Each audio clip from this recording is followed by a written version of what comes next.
Hello बच्चों, कैसे हैं आप लोग। आशा करता हूं आप सभी स्वस्थ होंगे, मस्त होंगे और पढ़ाई में कंप्लीटली व्यस्त होंगे।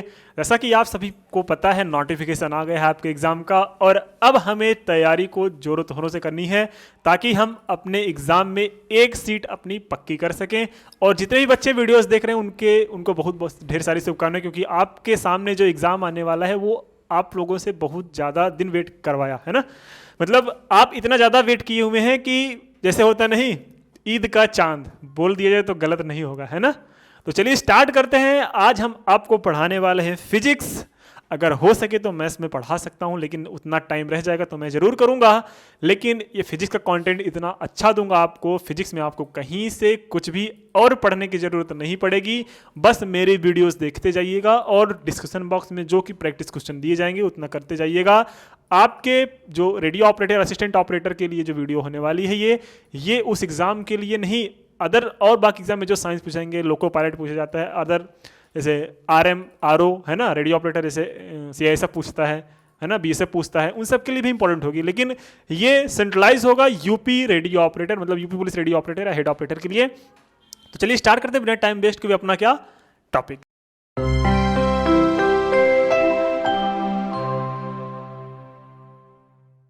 सबसे पहले आज हम डिस्कस करने वाले हैं, जैसा कि हमने आपको पिछली वीडियो में बताया था कि आज हम जो पढ़ेंगे वो पढ़ेंगे काइनामेटिक्स।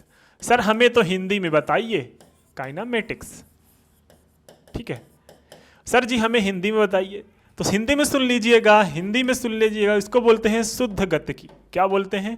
शुद्ध गतिकी, ठीक है, शुद्ध गतिकी, ठीक है। शुद्ध गतिकी में हम पढ़ेंगे गति के बारे में, मतलब जो वस्तुएं हैं गति करती हैं तो उनके बारे में हम पढ़ेंगे किस वीडियो में, इसी चैप्टर में। सबसे पहले आता है गति में। गति को सबसे पढ़ने से पहले हमें सबसे पहले जानना चाहिए व्हाट इज द काइनामेटिक्स, ठीक है। जो काइनामेटिक्स है वो ब्रांच है। क्या है? ब्रांच है। किसकी सर जी? फिजिक्स की ब्रांच है। ये पूरा पढ़ा जाता है फिजिक्स में, और फिजिक्स का एक टॉपिक ही है काइनामेटिक्स। इसमें हम जो पढ़ते हैं वो वस्तुओं के गति के बारे में पढ़ते हैं, गति के बारे में पढ़ते हैं, ठीक है। गति क्यों हो रही है, गति क्यों हो रही है, इसके बारे में नहीं पढ़ेंगे। इसको पढ़ने के लिए हम पढ़ते हैं गति का नियम। इसके लिए हम पढ़ते हैं क्या? गति का नियम। लेकिन ये जो टॉपिक होगा, हम गति हो रही है इसके बारे में पढ़ेंगे, ना कि पढ़ेंगे कि गति क्यों हो रही है, ठीक है। सिर्फ इस चैप्टर में आपको ये आंसर मिलेगा कि गति हो रही है, गति होने के साथ साथ क्या चेंजेस हो रहे हैं, मोशन होने के साथ साथ क्या चेंजेस हो रहे हैं, उसके बारे में पढ़ेंगे। ना कि वो पढ़ेंगे कि मोशन क्यों हो रहा है, मतलब कॉज ऑफ मोशन अगर बोल दें कि कॉज ऑफ मोशन नहीं पढ़ेंगे। क्या नहीं पढ़ेंगे? कॉज ऑफ मोशन नहीं पढ़ा जाएगा आपके इस चैप्टर में। तो चलिए, सबसे पहले हेडिंग आती है काइनामेटिक्स की। उसका नाम है क्या? रेस्ट। क्या नाम है? रेस्ट, ठीक है। रेस्ट को हिंदी में बोलते हैं स्थिति या विराम। क्या बोलते हैं? विराम, ठीक है, विराम। रेस्ट क्या होती है? देखो, मैं अगर बोल दूं कि मैं खड़ा हूं तो आप बोलोगे सर आप विराम अवस्था में हैं, लेकिन हमें डिफाइन कैसे करोगे? हमें डिफाइन करने के लिए आपको यह कहना होगा कि सर आप खड़े हैं, ये मैं बता सकता हूं। क्यों? क्योंकि टाइम बदल रहा है लेकिन आप में बदलाव नहीं हो रहा है। टाइम बदल रहा है, आपके डायरेक्शन में बदलाव नहीं हो रहा है। मतलब अगर हम अपने आप को डिफाइन करना चाहें, अगर मैं विराम अवस्था में हूं, किसमें? मैं विराम अवस्था में हूं, तो टाइम के साथ साथ ना तो मेरे डायरेक्शन में चेंज हो रहा है, मतलब ना तो दिशा में चेंज हो रहा है, और ना ही हमारे डायरेक्शन में चेंज हो रहा है, ना तो दिशा में, और ना ही हमारे किसमें पोजीशन में चेंज हो रहा है। ना तो मैं खड़ा हूं तो खड़ा ही हूं, चल तो रहा नहीं हूं। मतलब टाइम के साथ साथ स्थिति में कोई बदलाव नहीं है। मतलब स्थिति में कोई बदलाव नहीं, कोई बदलाव नहीं। टाइम के बदलाव के साथ, समय के बदलाव के साथ समय के बदलाव के साथ साथ स्थिति में कोई बदलाव नहीं हो रहा है तो हम उस ऑब्जेक्ट को यहां पे अगर लिखते हैं, यदि किसी वस्तु में समय के साथ साथ उसकी स्थिति या फिर हम यहां पे बोल दें दिशा में कोई परिवर्तन नहीं होता तो उस वस्तु को बोलते हैं विरामावस्था। मतलब अगर इंग्लिश वाले लिखना चाहें कि भैया रेस्ट उसी को बोलेंगे, किसको? रेस्ट उसी को बोलेंगे कि जब कोई ऑब्जेक्ट कब? टाइम के साथ साथ, मतलब टाइम वेरी करे बट पोजीशन नॉट चेंज।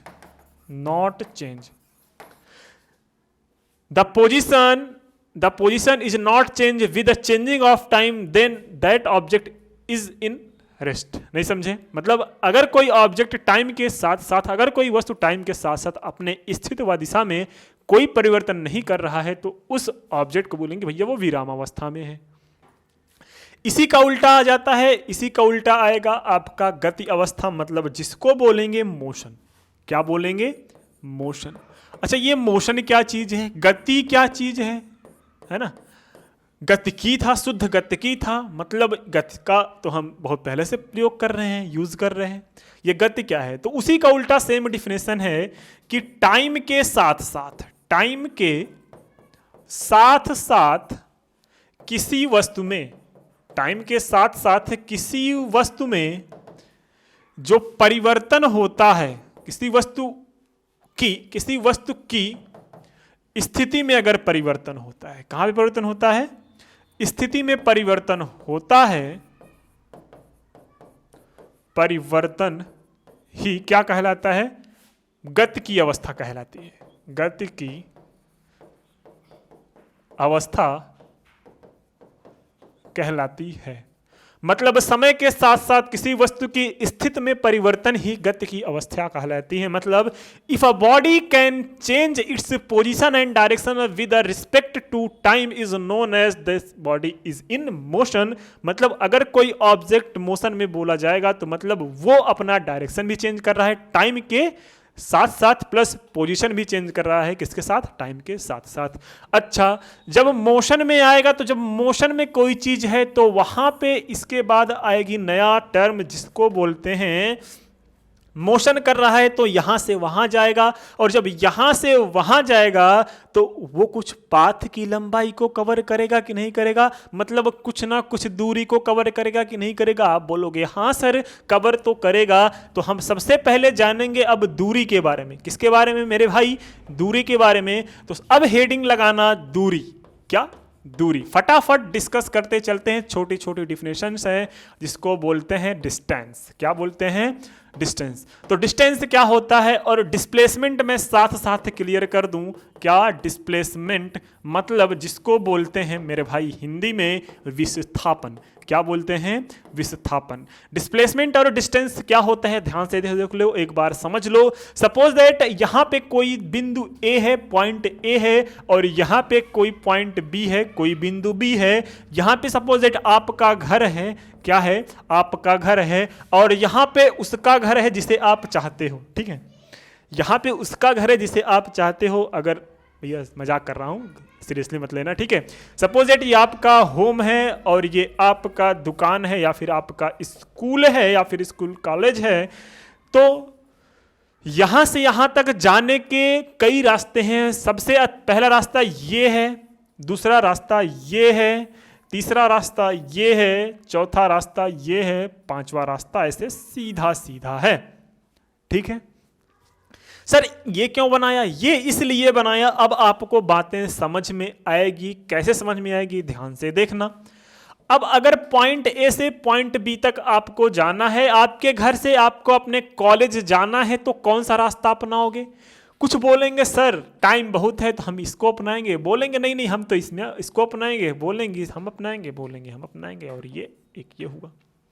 ठीक है, इसको हम नाम दे दिए पाथ 1, रास्ता 1, रास्ता 2, रास्ता 3, और रास्ता 4, और रास्ता 5। ठीक है, road first, road second, road third, road fourth, route 5। ये 5 रूट हुए। अब आप क्या चूज करोगे सर जी? आप तो चूज करोगे सर ये तो पहला वाला रूट जो है वो छोटा दिख रहा है, अगर हम इसको चूज कर लें तो कोई दिक्कत होएगी नहीं। अरे कहाँ दिक्कत होएगी? अच्छा मैं बोल लूँ इसको क्यों नहीं चूज किए? आप बोलोगे सर यहाँ पे दिख रहा है कि हमें कम दूरी चलनी पड़ रही है। कितनी दूरी? कम दूरी चलनी पड़ रही है। अच्छा कम दूरी चलनी पड़ रही है, बिल्कुल सही है। तो यहां पे डिस्टेंस और डिस्प्लेसमेंट का क्या कॉन्सेप्ट है? तो ध्यान से सुनिएगा, ध्यान से ये सुनिएगा कि ये जो डिस्टेंस होता है वो एक्चुअल क्या होता है? एक्चुअल पाथ होता है। क्या होता है? एक्चुअल पाथ, मतलब वास्तविक लंबाई होती है। क्या होती है? वास्तविक लंबाई होती है किसकी? किसी वस्तु की, किसी वस्तु द्वारा चली गई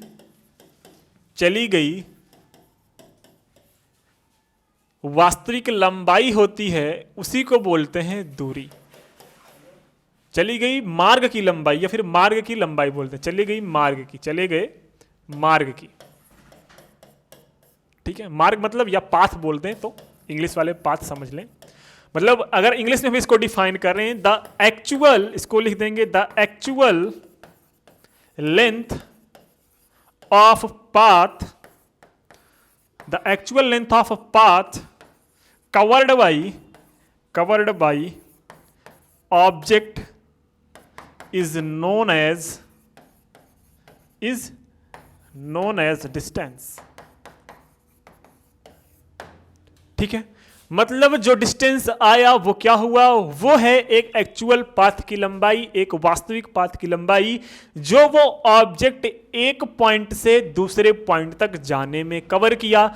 मतलब अगर ये यहां से यहां तक किया तो इसकी डिस्टेंस ये हो जाएगी, अगर ये यहां से यहां तक किया तो इसकी डिस्टेंस ये हो जाएगी, अगर ये यहां से यहां तक गया तो इसकी डिस्टेंस ये हो जाएगी, अगर ये यहां से इस रूट से गया तो इसकी डिस्टेंस ये वाली रूट हो जाएगी, अगर ये यहां से यहां गया तो इसकी रूट ये हो जाएगी। तो सर यहां पे डिस्प्लेसमेंट क्या है? तो ध्यान से देखना यहां पे मेरे भाई, क्या देखना है ध्यान से कि इसमें जो सबसे छोटा रास्ता दिख रहा है, क्या दिख रहा है? जो सबसे छोटा रास्ता दिख रहा है वही आपका बोला जाएगा डिस्प्लेसमेंट। मतलब ये रूट 1 ही तो सबसे छोटा दिख रहा है कि नहीं दिख रहा है? आंखें बड़ी करके देखो, सबसे छोटा दिख रहा है, यही किसी को बोल देंगे डिस्प्लेसमेंट।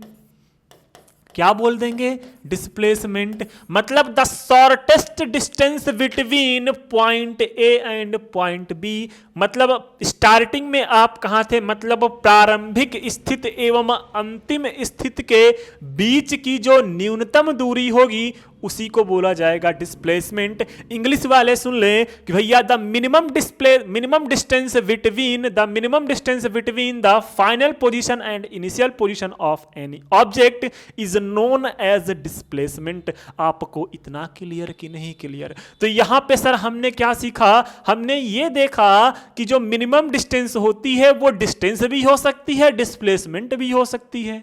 मतलब यहां पे एक लॉजिक ये निकला कि कभी कभी जो डिस्टेंस होगा वो ज्यादा होगा डिस्प्लेसमेंट से। ठीक है, डिस्प्लेसमेंट से। कभी कभी जो डिस्टेंस होता है वो इक्वल हो जाता है डिस्प्लेसमेंट से, है ना। मतलब डिस्टेंस का मतलब है दूरी और डिस्प्लेसमेंट का मतलब है विस्थापन। ठीक है, ये है दूरी, ये है विस्थापन। तो हम ये कहना गलत नहीं होगा कि भैया जो डिस्टेंस होता है वो बड़ा भी हो सकता है और बराबर ही हो सकता है किसके? डिस्प्लेसमेंट के। किसके? डिस्प्लेसमेंट के, है ना। इसका मतलब जो दूरी हो सकता है, जो दूरी जो है वो बड़ा या बराबर हो सकती है किसके? विस्थापन के। अच्छा सर हमें ये क्यों पढ़ा रहे हैं? तो ध्यान से देखिए, यहां पे एक अच्छा रिजल्ट निकलेगा। कैसा रिजल्ट निकलेगा? जादू देखना, जादू। कि डिस्टेंस अगर हम डिस्प्लेसमेंट को इधर भेज दें तो क्या मिल जाएगा? डिस्टेंस अपॉन डिस्प्लेसमेंट, है ना। डिस्टेंस अपॉन डिस्प्लेसमेंट जो कि बड़ा या बराबर हो सकता है। यहां पे जब कुछ नहीं तो 1 बचा कि नहीं बचा? आप बोलोगे हाँ सर। अब आपसे एग्जामिनर पूछेगा, क्या पूछेगा? कि the ratio of distance and displacement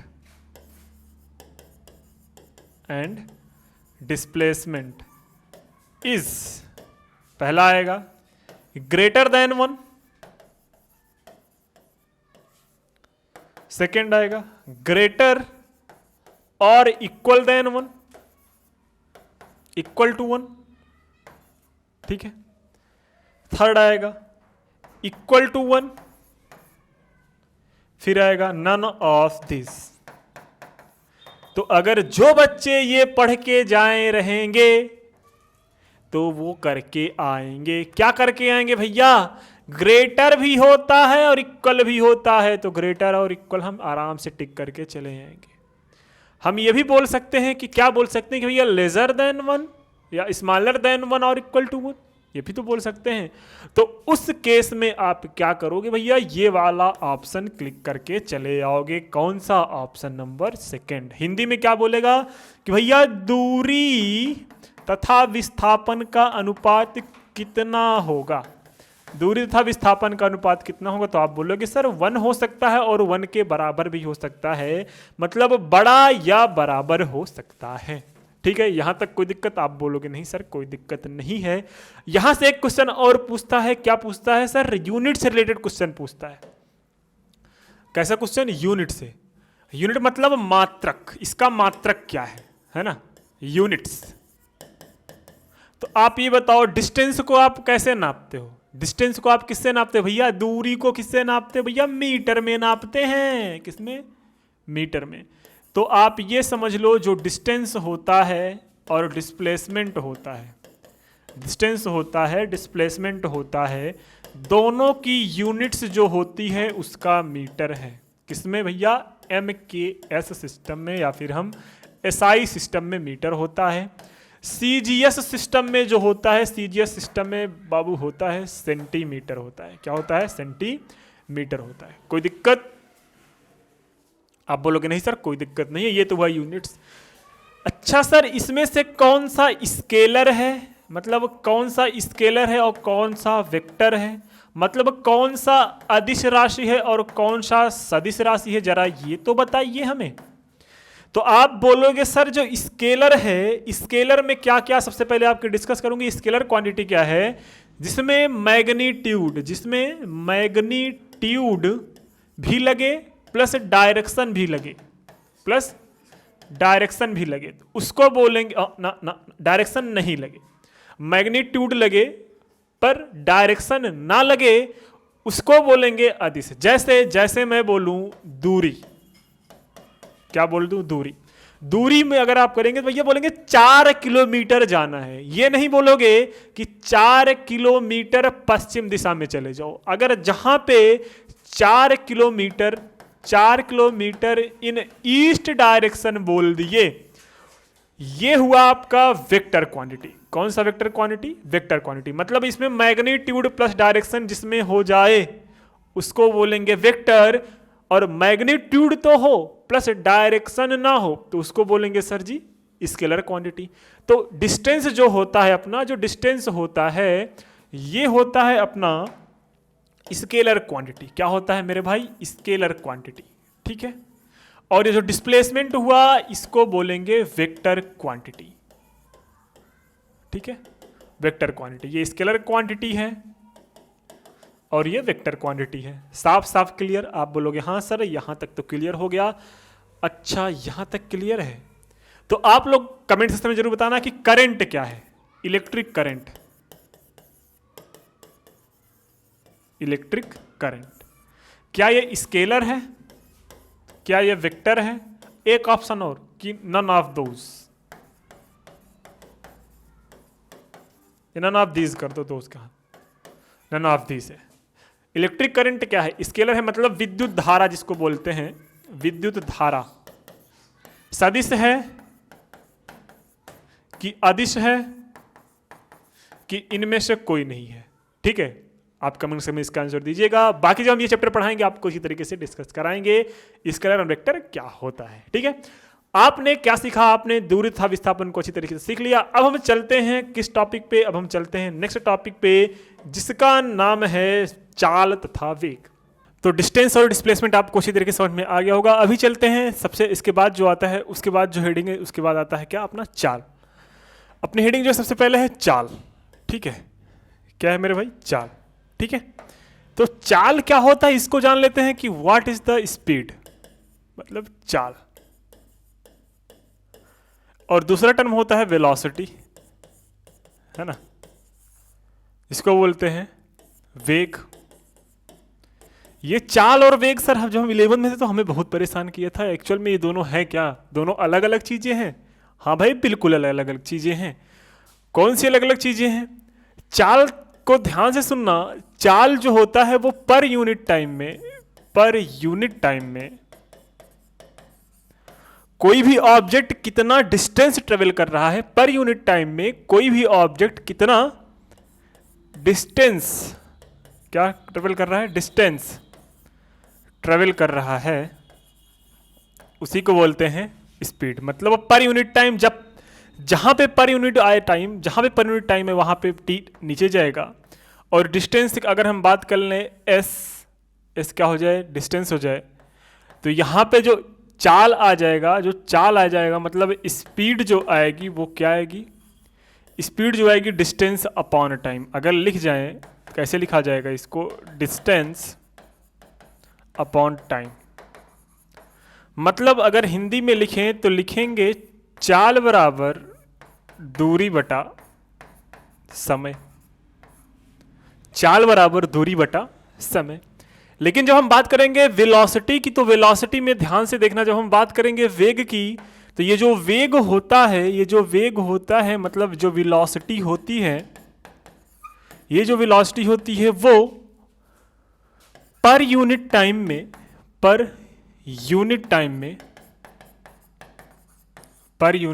में कोई भी ऑब्जेक्ट जितना विस्थापित होता है, मींस जितना उसका डिस्प्लेसमेंट होता है,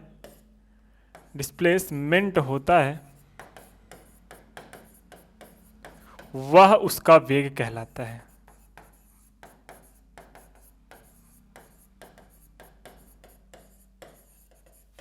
नहीं समझ आया? ध्यान से देखो, अभी आपको एक डायग्राम के थ्रू सब कुछ समझ में आ जाएगा कैसे। यहां पे अब मैं बात कर रहा हूं, आपका ध्यान से देखना क्या है कि आपके पास कोई पॉइंट ए है, यहां पे कोई पॉइंट बी है, ठीक है? यहां पे कोई पॉइंट ए है, यहां पे कोई पॉइंट बी है। ये वाली डिस्टेंस होती है अपनी डिस्प्लेसमेंट होगी। आप बोलोगे हाँ सर ये तो डिस्प्लेसमेंट तो होगी ही, और यहां से कोई चीज आया तो ये हुआ अपना डिस्टेंस, ठीक? इतना समझ में आ गया होगा। जो डिस्प्लेसमेंट हुआ, अगर ऑब्जेक्ट का हमें क्या निकालना है, ऑब्जेक्ट ये सपोजेड 20 किलोमीटर है और ये लगभग 15 किलोमीटर है, तो अगर हम इसका स्पीड निकालें तो ये हम लेंगे 20 अपॉन टाइम, मतलब 20 अपॉन टाइम जो भी लगा होगा, ठीक है? और जब हम बात करेंगे वेलोसिटी की, मतलब वेग की, तो जो वेग की बात करेंगे वो डिस्प्लेसमेंट, मतलब 15 अपॉन टोटल टाइम जो लगेगा वो हो जाएगा। तो बात समझ में आई? मतलब डिस्प्लेसमेंट कितना पर यूनिट टाइम में हो रहा है वो होता है वेग, और डिस्टेंस पर यूनिट टाइम में कितना चला वो होता है आपका स्पीड। क्या ये स्केलर वेक्टर कुछ भी हो सकता है? बिल्कुल हो सकता है। तो ध्यान से देखना, अभी हमने जो स्पीड का फार्मूला पढ़ा, मतलब स्पीड का जो फार्मूला पढ़ा हमने, वो क्या पढ़ा? वो पढ़ा कि डिस्टेंस अपॉन टाइम, ठीक है? आप बोलोगे हाँ सर बिल्कुल सही है। तो डिस्टेंस क्या है? डिस्टेंस एक स्केलर क्वांटिटी है, मतलब अदिश राशि है कि नहीं राशि है ना? अदिश राशि है। तो जब ये अदिश राशि है तो टोटल स्पीड भी होगी अदिश राशि ही, मतलब स्केलर क्वांटिटी ही होगी, ठीक है? अदिश राशि है, मतलब स्पीड को अगर हम स्केलर बोल दें तो ये गलत नहीं है। आप बोलोगे हाँ सर यहां तक तो बात समझ में आई, लेकिन जो डिस्प्लेसमेंट होता है वो जरा बताइए। तो ध्यान से देख लो डिस्प्लेसमेंट भी। तो जो डिस्प्लेसमेंट होता है वो उसकी अगर हम बात करें, मतलब जब हम वेग की बात करेंगे, किसकी बात करेंगे, वेग की बात करेंगे। ये जो वेग होता है इसका जो फार्मूला होता है वो होता है विस्थापन अपॉन, मतलब विस्थापन बटे समय, है ना। और विस्थापन एक क्या है, विस्थापन एक सदिश राशि है, मतलब ये एक वेक्टर क्वांटिटी है। तो जब ये वेक्टर क्वांटिटी है तो ये वेग भी क्या हो जाएगा, एक वेक्टर क्वांटिटी हो जाएगा। वेक्टर क्वांटिटी मीन्स यह एक सदिश राशि हो जाएगी। कैसी राशि हो जाएगी, सदिश राशि हो जाएगी। एग्जामिनर पूछेगा कि चाल सदिश है कि अदिश, आप बोलोगे सर जी अदिश है। वेग सदिश है कि अदिश, आप बोलोगे सर वेग एक सदिश राशि है, क्योंकि इसमें डायरेक्शन होना कंपलसरी है एज वेल एज मैग्नीट्यूड के साथ। इतना समझ में आया, आप बोलोगे हाँ सर इतना तो समझ में आ गया। अब हम बात करेंगे औसत वेग क्या होता है, क्या औसत वेग और औसत चाल। ठीक है, जो औसत चाल होता है ध्यान से देख लो, औसत चाल वो होता है कुल दूरी अपॉन कुल समय, और जो औसत वेग होता है क्या होता है, औसत जो वेग होता है वो होता है कुल विस्थापन बटे कुल समय। अब सर क्वेश्चन कैसे आएगा ये देखो जरा। तो कोई भी पार्टिकल यहां से स्टार्ट किया, यहां से गया, यहां से स्टार्ट किया, यहां से गया, यहां से स्टार्ट किया, यहां से गया, यहां से स्टार्ट किया, यहां से गया, यहां से स्टार्ट किया, यहां गया, यहां से यहां तक गया। इसने 5 मीटर, यहां गया 10 मीटर, और यहां फिर से 10 मीटर, यहां फिर से 5 मीटर, और यहां पे 4 मीटर चला। ठीक है, और यहां से चलने के बाद फिर पार्टिकल यहीं पे पहुंच गया पॉइंट ए पे। तो अगर हम औसत चाल की बात करें तो औसत चाल इतना से यहां तक जाने में इसको 5 मिनट लगे, यहां से यहां तक जाने में इसको 4 मिनट लगे, फिर यहां से यहां तक जाने में इसको 8 मिनट लगे, यहां से यहां तक आने में इसको फिर से 5 मिनट लगा, यहां से 4 मिनट लगे। ठीक है, तो अगर हम कुल चाल निकालें, सॉरी औसत चाल निकालें, तो औसत चाल कैसे कैलकुलेट करोगे। तो औसत चाल की अगर हम बात करें तो औसत चाल क्या होता है, औसत चाल इज इक्वल टू होता है कुल दूरी अपॉन कुल समय। तो कुल दूरी कितना चला सर, 5 प्लस कितना चला, 5 plus 10 plus 10 plus 5 plus 4 upon कुल समय कितना चला, 5 मिनट 5 4, देखो 5 minute plus 4 minute plus 8 minute plus 5 minute plus 4 minute, 10 10 10 20 5 25 5 30 4 34 आया, 34 टोटल डिस्टेंस हुई। टोटल कुल टाइम कितना लगा, 5 5 10 4 14 4 18 8 कितना हुआ, 18 8 हुआ 26, कितना हुआ 26, 2 17 जा 34 और 2 13 जा, ये आया आपका कुल चाल। और चाल का ये जो यूनिट होता है, चाल का जो यूनिट होता है, दूरी की यूनिट क्या होगा। अगर हम बात करें यूनिट की तो यूनिट कहाँ लिखेंगे, मीटर पर सेकंड लिखेंगे। ये मीटर पर सेकंड कैसे है, ध्यान से देख लो।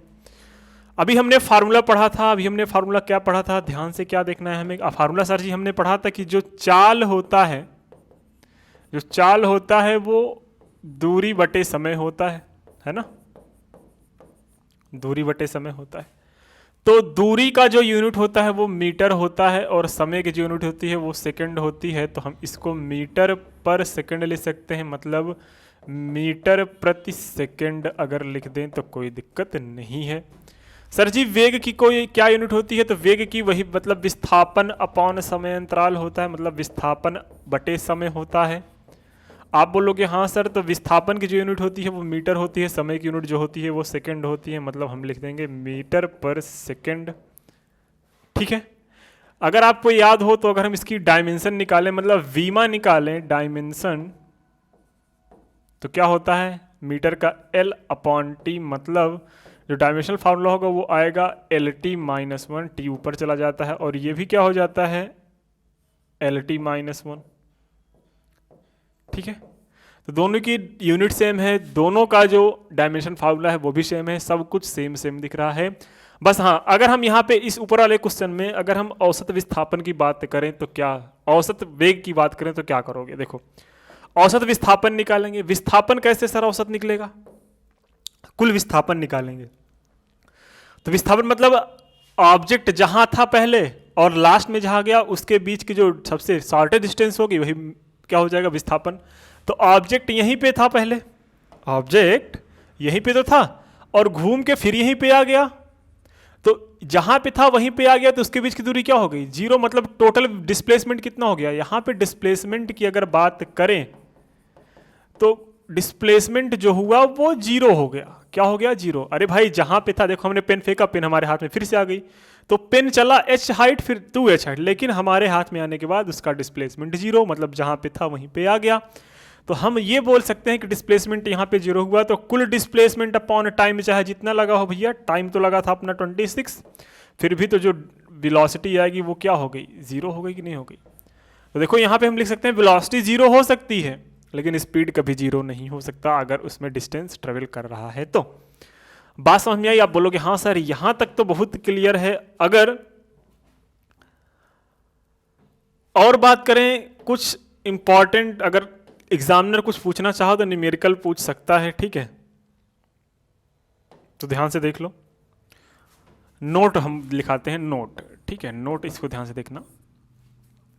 अगर कोई पार्टिकल ए है, यहां से यहां तक चला, ठीक है, v1 स्पीड से, यहां से यहां तक चला v2 स्पीड से, यहां से यहां तक टाइम लग रहा है t1 और यहां से यहां तक टाइम लग रहा है t2। ठीक है, यहां से यहां तक टाइम लग रहा है t1, यहां से यहां तक टाइम लग रहा है t2। तो हम करेंगे कैसे इसको? तो अगर हम कुल चाल निकालें, क्या निकालें? सॉरी, औसत चाल निकालें, औसत चाल। ठीक है, जब हम औसत चाल कैलकुलेट करेंगे तो मतलब अगर हम एवरेज स्पीड कैलकुलेट करें तो आप कैसे कैलकुलेट करोगे? सर जो एवरेज स्पीड होता है वो होता है टोटल डिस्टेंस, क्या होता है? Total distance upon total time. आप बोलोगे हाँ सर सही है, एकदम सही है। तो टोटल टाइम कैसे कैलकुलेट? सर टोटल डिस्टेंस कैसे आया?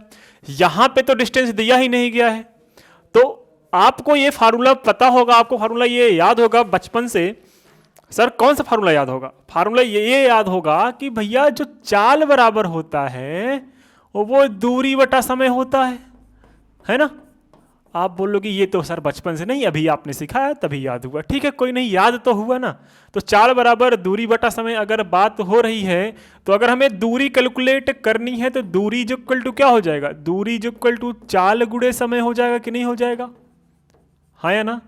तो हम दूरी की जगह यहाँ पे अगर नहीं दिया गया है तो दूरी को हम लिख सकते हैं सर टोटल डिस्टेंस। यहाँ की डिस्टेंस अगर निकालना हो, यहाँ से यहाँ तक की अगर डिस्टेंस निकालना हो तो चाल गुणे समय कर लें, मतलब v1 इंटू t1, तो ये दूरी आ जाएगी, मतलब s1 की वैल्यू आ जाएगी कि नहीं आ जाएगी? अगर ये दूरी अगर हम s2 लेट कर लें तो यहाँ की जो डिस्टेंस आएगी वो आएगी t2 और v2। आप बोलोगे हाँ सर बिल्कुल सही है, कोई दिक्कत नहीं है, ये मल्टीप्लाई में है को। ठीक है, तो टोटल डिस्टेंस कितना है sir? v1 t1 plus v2 t2, हाँ है ना? अरे s1 ये है, s2 टोटल डिस्टेंस क्या हुआ है? s1 प्लस s2, मतलब यही तो हुआ। और s1 की वैल्यू क्या है? v1 t1 plus v2 t2 upon में टोटल टाइम कितना हुआ? t1 plus t2। ठीक है, कोई दिक्कत? आप बोलोगे नहीं सर यहां तक तो कोई दिक्कत नहीं है। तो उस केस में अगर आपका डिस्टेंस नहीं दिया गया है, स्पीड दिया गया है और टाइम दिया गया है, तो उस केस में अगर आपसे कभी भी पूछे कि औसत चाल ज्ञात कीजिए, तो औसत चाल ज्ञात करने का फार्मूला जो होगा ये वो होगा। ये फार्मूला अगर आप बनाना चाहो तो बना सकते हो, यहाँ पे कोई पॉइंट पी ले लो। ठीक है, ये आराम से इसको छाप सकते हो, आपके लिए आसानी से जो न्यूमेरिकल्स अगर आ भी गए एग्जाम में तो आप इसको आसानी से करके चले आओगे। ठीक है, कोई दिक्कत नहीं है।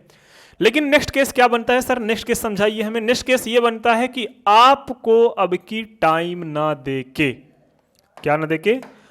आपको टाइम ना देके। केस सेकंड, केस सेकंड ये बनता है कि सपोज दैट पॉइंट ए यहां पे है, ठीक है, पॉइंट बी यहां पे है, पॉइंट पी यहां पे है और पॉइंट सी ये है। यहां से यहां तक का जो डिस्टेंस है वो S1 है, यहां से यहां तक का जो डिस्टेंस है वो S2 है, यहां से यहां तक जो टाइम लग रहा है वो टाइम नहीं दिया है। सपोज दैट यहां का जो स्पीड है वो V1 है, यहां का जो स्पीड है वो V2 है, ठीक है। तो V1 स्पीड है, V2 स्पीड है, ये डिस्टेंस S1 है, ये डिस्टेंस S2 है। अब आपसे पूछा है कि सर हमने ये बताइए कि औसत चाल क्या होगा, तो आप आराम से करिए कि औसत चाल जो होगा क्या होगा? औसत चाल जो आएगा वो होगा कुल दूरी बटे कुल समय। सर जी कुल दूरी तो हमें पता हो गया, क्या हो गया सर जी? S1 प्लस S2, और कुल समय तो हमें पता नहीं है। फिर से हम वही फार्मूले के पास जाएंगे। कौन से फार्मूले के पास जाएंगे सर जी? समय बराबर क्या होता है? समय बराबर, अच्छा चाल बराबर क्या होता है? चाल, ये फार्मूला पहले पढ़ो, रुको। चाल बराबर क्या होता है? आप बोलोगे सर जी चाल बराबर होता है दूरी बटे समय, है ना, दूरी बटे समय। तो समय की वैल्यू अगर कैलकुलेट करना हो, मतलब टाइम की वैल्यू कैलकुलेट करना है, तो टाइम इधर आ जाएगा और चाल इधर चला जाएगा, तो दूरी बटे चाल आ जाएगी, हाँ या ना? तो अगर T1 निकालने, अगर टाइम को अगर T1 लेट कर ले, यहाँ से यहाँ तक जाने में टाइम T1 लग रहा है और यहाँ से यहाँ तक जाने में टाइम T2 लग रहा है, तो T1 प्लस T2 होगा कि नहीं होगा? लेकिन यहाँ पे डिस्टेंस जो है वो S1 प्लस S2 है, और टाइम जो होता है वो दूरी अपान चाल है, क्योंकि दूरी और चाल दिया गया, मतलब S1 अपान V1 हो गया। ऐसे सिमिलरली T2 जो हो जाएगा वो S2 अपान V2 हो जाएगा। आप बोलोगे हाँ सर कोई दिक्कत नहीं है, हाँ या ना? अब ये वैल्यू इसमें रख दो T1 और T2 की। जब T1 और T2 की वैल्यू यहाँ पे रखोगे तो आपके पास जो वैल्यू आएगी वो क्या आएगी? S1 upon V1 plus S2 upon V2। ठीक है, बिल्कुल सही है सर, कोई दिक्कत नहीं है। यहाँ पे जब आप कैलकुलेट करोगे, जब कैलकुलेट करोगे कि ये हुआ आपका नेट फार्मूला। अगर इसको कैलकुलेट करना है तो वैसे भी कर सकते हो, S1 V2 plus S2 V1 नीचे हो जाएगा, और ये दोनों मल्टीप्लाई होके S1 plus S2 into V1 into V2 हो जाएगा। ये भी एक फार्मूला हो गया आपका, ठीक है। केसेस तो बहुत हैं, लेकिन ये बस ये दो केसेस आप याद करे रहिएगा, आपको आसानी से क्या हो जाएंगे, क्वेश्चन समझ में आए। कभी कभी ये क्या बोलता है कि अगर स्पीड दोनों की सेम है तो V1 और V2 को हम V कर लेते हैं, जब V कर लेंगे तो दोनों ऐड हो जाएंगे, जब ऐड हो जाएंगे तो नीचे V आ जाएगा, ऊपर क्या हो जाएगा, कैंसिल होके ये भी ऊपर चला जाएगा और हो जाएगा 2 करके समथिंग, ठीक है। तो उस केस में आपको नहीं जाना है, उसके वो केस आपके इसी फार्मूले से बन जाएगा या फिर ऊपर वाले फार्मूले से बन जाएगा, आपको दिक्कत लेने की कोई ज़रूरत नहीं है। अब आता है अपना औसत चाल, औसत वेग तो खत्म हो गया। अब आता है अपना, सर कौन सा फार्मूला आता है? अब आता है अपना वो फार्मूला जिसको एग्जामिनर बहुत भर भर के पूछता है, जिसका नाम है त्वरण। क्या नाम है? त्वरण, जिसको बोलते हैं एक्सेलरेशन। एक्सेलरेशन, ठीक है। एक्सेलरेशन क्या है, ध्यान से देखिएगा। एक्सेलरेशन होता क्या है, देखो कोई कार, सपोज दैट ये कोई कार है, ये कार जो थी वो स्टार्टिंग में चल रही थी 10 मीटर पर सेकंड के स्पीड से, ठीक है। और यहाँ पहुँच, और 5 मिनट बाद जब हमने देखा इसको, आफ्टर 5 मिनट, आफ्टर 5 मिनट के बाद हम इसको देखें तो ये जो कार की जो स्पीड है वो हो गई सर जी 15 मीटर पर सेकंड, ठीक है, 15 मीटर पर सेकंड। लेट कर लेते हैं कि स्टार्टिंग जो वेलोसिटी थी वो थी इतना 10 मीटर पर सेकंड, और बाद में जो वेलोसिटी स्पीड हुई वो क्या हुआ, 15 मीटर पर सेकंड, ठीक, कोई दिक्कत नहीं। वेलोसिटी, अगर स्टार्टिंग की वेलोसिटी को हम 10 मीटर पर सेकंड मान लेते हैं, बाद की वेलोसिटी को 15 मीटर पर सेकंड मान लेते हैं, तो इसका एक्सेलरेशन अगर निकालना हो तो ये बताओ ये 5 मिनट में कितना बढ़ी? 5 मिनट में कितना बढ़ी सर जी? 5 मिनट में जो बढ़ी वो बढ़ी 5 मीटर पर सेकंड। तो 1 मिनट में कितना, 1 मिनट में कितना बढ़ेगा? पहले 1 सेकंड यहाँ पे गड़बड़ी क्या हो गई, यहाँ पे गड़बड़ी हमने जो लेट किया वो एक गड़बड़ी ये लेट कर लिया कि जो 5 मिनट है वो 5 सेकंड करो, ठीक है। जो 5 मिनट किया वो 5 सेकंड करो, ठीक है, तो आपको कोई दिक्कत नहीं होगी। यहाँ पे से पहले इसको 5 सेकंड करो, ये 5 सेकंड है, तो 5 सेकंड में कितना बढ़ा? 5 सेकंड में सर 10 से 15 हो गया, मतलब 15 माइनस 10 बढ़ा, मतलब हम इसको बोल दें कि 5 सेकंड में कोई भी चीज बढ़ी कितनी स्पीड से, कितनी वेलोसिटी सर? 5 मीटर पर सेकंड की वेलोसिटी से बढ़ी। अच्छा, ये 5 सेकंड में बढ़ी 5 मीटर पर सेकंड, 5 मीटर में बढ़ी 5 मीटर पर सेकंड, तो अगर हम इसको कैलकुलेट करना चाहें सर 1 मिनट में 1 सेकंड में कितना बढ़ेगी? 1 सेकंड में जो बढ़ी वो बढ़ी 5/5, मतलब 1 मीटर पर सेकंड, है ना। और 1 सेकंड में ही बढ़ने वाले वेलोसिटी को बोलते हैं क्या? एक्सेलरेशन। मतलब अगर हम एक्सेलरेशन को डिफाइन करना चाहें कि भैया 1 मिनट पर यूनिट टाइम में, मतलब पर यूनिट टाइम में जो वेलोसिटी में चेंज हो रहा है, मतलब सपोज दैट अगर स्टार्टिंग की जो वेलोसिटी है वो हम v ले लेते हैं या फिर u ले लेते हैं, क्या ले लेते हैं? स्टार्टिंग में किसी ऑब्जेक्ट की वेलोसिटी अगर u हो और लास्ट में क्या हो जा रही है? v हो जा रही है। स्टार्टिंग में क्या है? u है, लास्ट में क्या हो जा रही है? v हो जा रही है। तो उसका जो एक्सेलरेशन आएगा वो क्या आएगा? वो आएगा v माइनस यू, मतलब लास्ट माइनस पहला। लास्ट माइनस पहले क्यों कर रहे हैं? क्योंकि उसी से तो चेंज निकलेगा। Change in velocity in per unit time is known as acceleration. ध्यान से सुन लो कि वेग परिवर्तन की दर को त्वरण कहते हैं। फिर से सुन लो कि क्या कहते हैं? वेग परिवर्तन की दर को त्वरण कहते हैं। मतलब फाइनल प्रारंभिक वेलोसिटी क्या थी, प्रारंभिक वेग क्या था, अंतिम वेग क्या था, इन दोनों का पहले डिफरेंस निकालेंगे। जो डिफरेंस आएगा उसको टाइम से डिवाइड कर देंगे, कितने टाइम में डिफरेंस हो रहा है। जो आपके पास डाटा आएगा वो आएगा आपका एक्सेलरेशन। एक्सेलरेशन आपका क्या है? एक्सेलरेशन क्या फिर सर वो है स्केलर की वेक्टर। आप बोलोगे सर एक्सेलरेशन जो है, एक्सेलरेशन में सर वेलोसिटी की बात हो रही है, और जब वेलोसिटी की बात हो रही है तो वेलोसिटी एक क्या है? वेक्टर क्वांटिटी है। इसलिए हम बोल सकते हैं कि जो एक्सेलरेशन होगा वही क्या होगा? वो होगा आपका वेक्टर क्वांटिटी। क्या होगा? Vector quantity. कोई दिक्कत? आप बोलोगे नहीं सर यहां तक समझ में आ गया। और एक्सेलरेशन वेक्टर क्वांटिटी सर, अगर हम इसकी यूनिट की बात करें तो यूनिट जो होगा, ध्यान से देख लो, जो एक्सेलरेशन आया वो क्या आया? v minus you by T. ये फार्मूला लर्न कर लेना। अच्छा, ऊपर क्या लिखा गया है? वेलोसिटी। वेलोसिटी की यूनिट क्या होती है सर जी? मीटर पर सेकंड होती है। टाइम की यूनिट क्या होती है? सेकंड होती है। सर सेकंड ऊपर जाके क्या बना देगा? मीटर पर सेकंड स्क्वायर। तो हम त्वरण का जो मात्रक हुआ, त्वरण का जो यूनिट हुआ, त्वरण का मात्रक जो हुआ वो क्या हुआ? त्वरण का मात्रक आया अपना मीटर पर सेकंड स्क्वायर। क्या आया? मीटर पर सेकंड स्क्वायर। यहां तक कोई दिक्कत है? आप बोलोगे नहीं सर यहां तक तो कोई दिक्कत नहीं होनी चाहिए आपको। अच्छा, त्वरण क्लियर हो गया? पक्का? सच बताना, सच बताना, क्योंकि अब हम जो चल रहे हैं वो 3 इक्वेशन है। अब इसके बाद चैप्टर होने वाला है आपका लगभग कॉन्सेप्चुअल जो क्वेश्चंस थे वो होने वाले हैं एकदम आसान, मतलब डिफिनेशंस की बात हो चुकी है। अब हम चलेंगे थोड़ा फार्मूले के ऊपर। फार्मूले मतलब इक्वेशन ऑफ मोशन, कभी कभी पूछ लेता है कि तीनों इक्वेशन ऑफ मोशन क्या है, तो मैं बस जनरली उसको लिखा दूंगा क्योंकि इतना टाइम नहीं है कि हम आपको एक्सप्लेन कर पाए। ठीक है, तो बस उसका नाम लिख लो। तो हम उसके पहले लिखते हैं, सबसे पहला इक्वेशन डालते हैं हेडिंग इक्वेशन ऑफ मोशन। क्या डालते हैं? Equation of motion. ठीक है, इक्वेशन ऑफ मोशन, जिसको बोला जाता है गति के समीकरण। क्या बोला जाता है?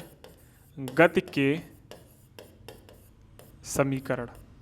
गति के कितने समीकरण हैं सर? जो गति के समीकरण हुए टोटल 3 हुए। मेनली कितने माने जाते हैं? 3 माने जाते हैं, एक एक्स्ट्रा हो जाता है, तो मेनली 3 है। 3 में पहला क्या आता है? पहला जो है वो होता है v is equal to u plus a into t. v is equal to u plus a t. Second की अगर बात करें, सेकेंड जो होता है वो होता है s is equal to u t plus half a t square. ठीक है, अगर हम थर्ड की बात करें तो होता है ये v square is equal to u square plus 2as। अब यहाँ पे अगर हम बात करें किसकी सर? जब हम बात करेंगे v क्या है, तो हियर हम लिख देंगे यहां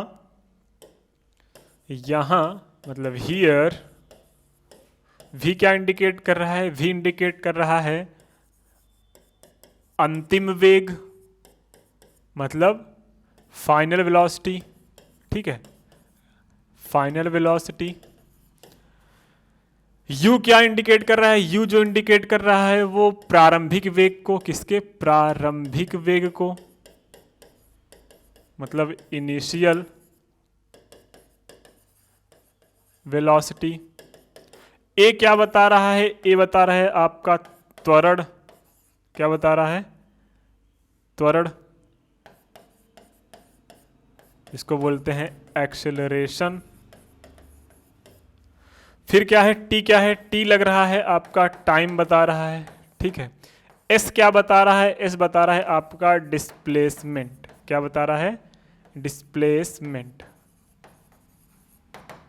और कुछ तो दिख नहीं रहा है क्योंकि ए भी हो गया, एस भी हो गया, यू भी हो गया, वी भी हो गया, ए भी हो गया, टी भी हो गया, और कुछ है नहीं इसमें। अच्छा सर, ये कब कब लगेगा? जब आपको कहीं पे भी वी यू और ए इंटू टी में कोई भी तीन डाटा गिवन हो तो पहला फार्मूला लगा लो। अगर आपको डिस्प्लेसमेंट दिया गया हो या डिस्टेंस दिया गया हो तो आप क्या फार्मूला लगा सकते हो? ये फार्मूला लगा सकते हो।